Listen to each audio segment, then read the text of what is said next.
Next stop, Harlem. Story by Samuel D. Gorey. Illustrations by Fionn Arroyo. Chapter 1. A New Month. "Tony, it's time to get up." The voice floated upstairs from the kitchen. Tony yawned and rolled over in bed. He checked the time. It was 7:15 a.m.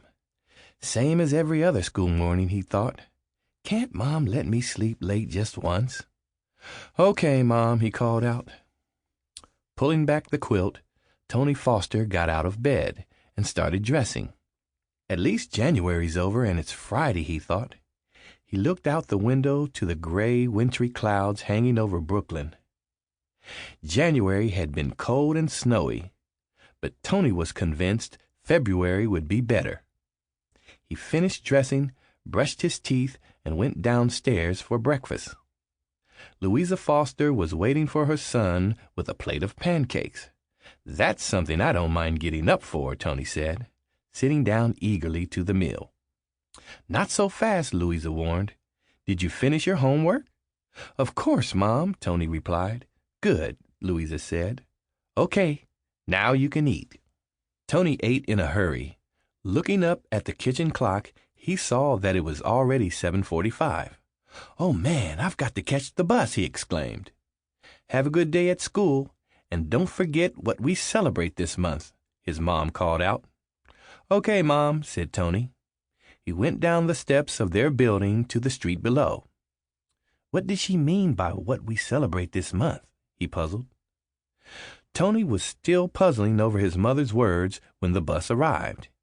He climbed aboard and slid into his usual seat, 10th row, left side. As the bus drove away, Tony went over the important dates in February.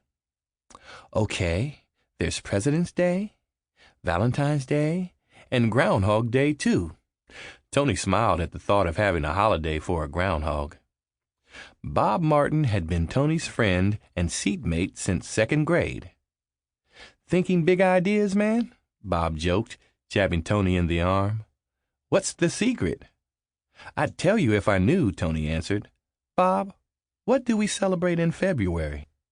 "Well, my birthday's the 18th, and this year's a leap year," Bob replied, grinning broadly. "I know, Bob," Tony groaned, rolling his eyes. "But that's not what my mom was talking about." The bus stopped in front of Frederick Douglass Elementary School and let everyone out. Bob and Tony got off and went inside. Turning left at the principal's office, they walked to room 413. There, Mr. Kimball taught history. Tony liked Mr. Kimball's class. Mr. Kimball told great stories about trips he'd made to Africa. He had lots of African art hung around his classroom. Still, Tony didn't know much African American history yet.